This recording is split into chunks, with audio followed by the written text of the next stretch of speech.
Good morning, it's March 13th, and this is To My Liberal Friends. Yesterday I said that Chuck Schumer, the Democratic leader in the Senate, was between a rock and a hard spot on the bill to fund the government and keep the government open. The deadline is this Saturday, so in the next couple of days the Senate's going to have to vote. Now Schumer's tried to buy his side some more time by offering to support a 30-day continuing resolution, but that only kicks the can down the road. The House Republicans have finally found unity, and they will simply send the same bill back to the Senate where Schumer will be faced with the same problem. Will he just want a series of 30-day extensions until the clock runs out at the end of September? Doesn't solve anything. In private, a lot of Democrats have started to realize that they would get the blame for shutting down the government. And that's the normal case for the minority party that fails to deliver the necessary votes to overcome the 60-vote threshold.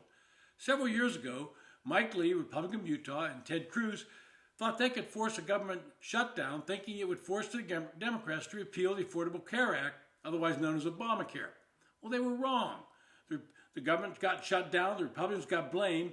In the end, they had to capitulate. And just as the Republicans got pressure from the right on that issue, Democrats are now getting growing pressure from liberal activists, as well as the progressive caucus in the House and progressive senators, to kill the Republican-crafted 6-month extension of the spending bill. But that puts some centrist-minded Democrats in jeopardy. The one single thing that could force Democrats to get the necessary 8 votes is the fear of retribution by voters at the ballot box. Nothing motivates a politician more than fear of losing their next election. Now, we've seen that in Senator John Fetterman, the Democrat from Pennsylvania. A lot's been written and said about Fetterman and his health, but it seems he's recovered from his stroke. And I've witnessed someone that is a true politician who can sense the direction of the wind. He won an extremely close election in 2022 against a flawed candidate in Mehmet Oz, and he watched his fellow Democrat lose to Richard McCormick in the last election. He also understands that Trump won Pennsylvania, and he has no intention of falling on his sword to appease the far left of his party. Yesterday he spoke out again about needing to avoid a government shutdown.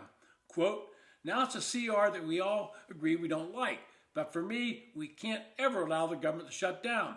If you shut it down, it will impact and hurt millions and millions and millions of Americans, and you run the risk of slipping us into a recession." End quote. Other Democrats who would consider themselves more moderate, I'm not saying they are, but they consider themselves, are sounding the same. John Hickenlooper, the Democrat from Colorado, said, quote, "The president's shown a willingness to cut far and wide, really on impulse in many cases. If you shut down, he decides what's essential. Trump is the one who decides which arms of government continue, which arms get actually shut down. In a strange way, a government shutdown gives him even more power." End quote. Then you have to add in Senators John Ossoff, from the Democrat from Georgia, and Mark Warner, Democrat from Virginia, who have real concerns about shutting down the government and the number of Democrats who would vote aye to keep growing.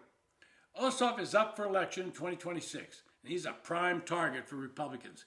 To vote no would be red meat for any opponent. Warner represents a large number of government employees in Northern Virginia and Tidewater, and there's no guarantee that Trump would agree to give them back pay for any days they missed during the shutdown. Warner's also up for re-election in 2026. But right now, Senator Patty Murray, the Democrat from Washington, and Jeff Merkley from Oregon, 2 liberals from solidly blue states, are leading the charge to reject the House bill and are pushing this idea of a 30-day extension. Apparently, a big argument broke out in the Democratic caucus yesterday, and you could hear voices raised from outside the room. Once again, not sure what this accomplishes, because a month from now, we'll be back at the same place, and the hardliners, those liberals, will be once again fighting with the moderates and election preservation senators. So here's what I think will happen, and I base this on my 42 years of experience in Washington and watching this game get played out over and over. Schumer will initially say he's going to block the House CR. He will unify his caucus to stand strong at the start of the fight. He will offer a 30-day extension, appeasing the far left of his caucus, and on the floor of the Senate, he will plead with Republicans to vote for it and give them more time to negotiate a bipartisan bill. He will attempt to sound statesmanlike, but it's all Kabuki theater. He knows his motion will fail. I suspect that Republican leader John Thune will tell Schumer he can offer this amendment and get a clean vote, but in exchange, he's going to have to promise to speed things up on the final vote on the House bill.